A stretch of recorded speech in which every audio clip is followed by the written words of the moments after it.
Huwag ninyo akong ituring president or kaibigan. Treat me as a witness and tignan natin kung lalabas yung totoo. So, with your permission, at maraming salamat po sa inyong lahat for inviting me. I'd like to start my mandate as President of the Republic was to protect the country and the Filipino people. Do not question my policies because I offer no apologies, no excuses. I did what I had to do. And whether you believe it or not, I did it for my country. The war on illegal drugs is not about killing people. It is about protecting the innocent and the defenseless. The war on drugs is about the eradication of illegal substances such as shabu, cocaine, heroin, marijuana, party drugs, and the like, as a menace which ruins people, families, communities, and relationships, and tears apart the social fabric which binds society together in peace, harmony, and brotherhood. It is not unlike slogans which serves as calls for a better future, such as the war on waste, war on corruption, and war against climate change. I have always viewed people addicted to illegal drugs as victims and patients requiring medical help and not as criminals.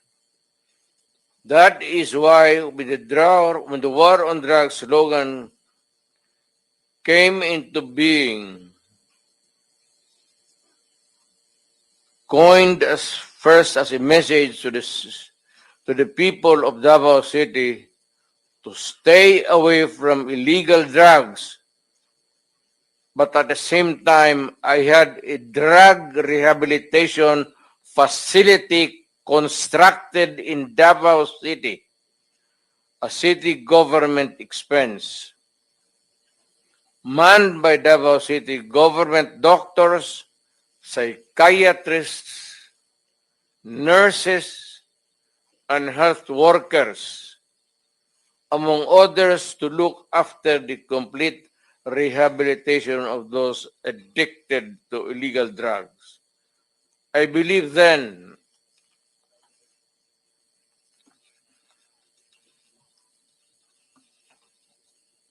and I still believe now that rehabilitation and not fear of death or incarceration to be the key to the return of the addicted individuals back to the mainstream of a just and forgiving society.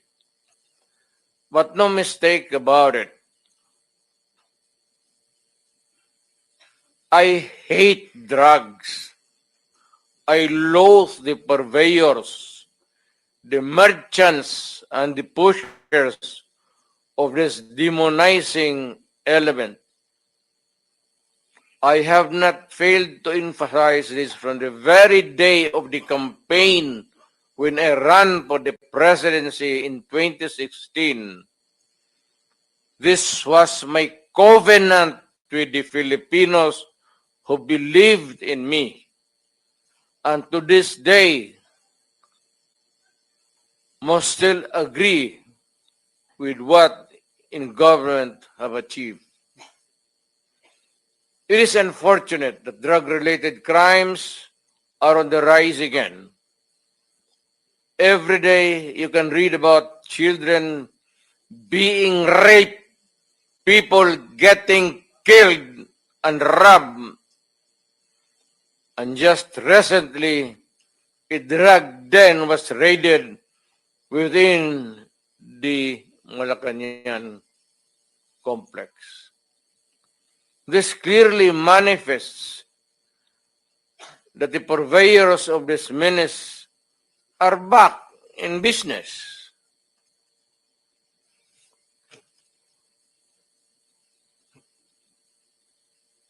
Ano? Gawain natin. The Filipinos are anxious and distressed. Self-preservation is still the first law of nature. It is instinct. It is recognized in our laws as self-defense. That is why I have always told the police authorities and operatives to be mindful of this basic law of nature. However, I tell them not to abuse their authority and power. And hindi ko talaga pinayagan yung abuso ng pulis o sundalo kailanman sa buong buhay ko. And as mayor for so many years and as president. In the guise of protecting themselves. But when your very life is placed at risk, and it can be snuffed out in a matter of seconds, then and only then must you act accordingly. Repel the aggression only in self-defense. Alam mo, matagal ako nagturo sa aming bayan sa Police Academy. When I was a prosecutor, to augment my income, noon na bago akong kasal, nagturo ako sa police. Ang sinabi ko talaga sa kanila, when you are arresting a criminal, you are not supposed to request him to surrender. Rather, you have to overcome the resistance. However, pag ayaw, it's the duty of the police is to overcome the resistance kung ayaw mag-surrender. At kung may baril, at kung tingin mo, sabi ko sa mga polis doon sa academy, mamamatay ka, barilin mo. Barilin mo sa ulo. Patayin mo at least one less criminal in the community. Yun ang utos ko when I was a fiscal and I was a professor doon sa Police Academy. Yun ang turo ko sa kanila. No quarters given, no quarters asked. Criminal ito.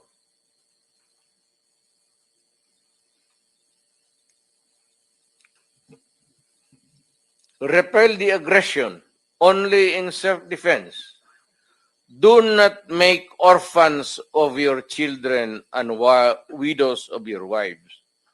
I don't want that in my conscience as mayor and president. Hindi ko mabigat yan sa konsensya ko. I have warned, but before that, my job as president was never easy, and it was not meant to be.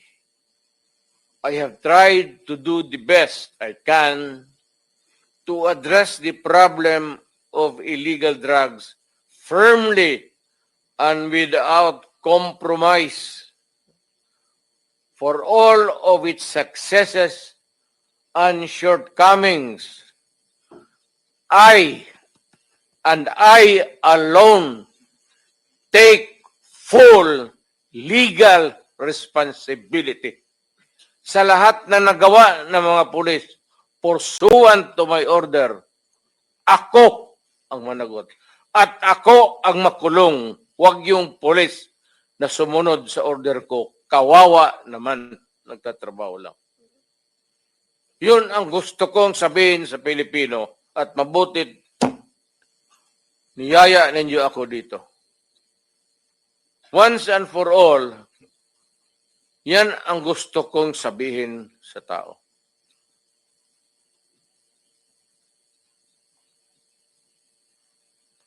I have warned all of you as your president then and as a private citizen now. Drugs will destroy the Filipino. It will destroy my country. And I will never allow it. Baski ako empleyado sa gobyerno o private citizen, I will do what is necessary to protect my country, my community, at yung mga anak natin. This is a matter of principle. At papagkamatayan ko yan. Maraming salamat.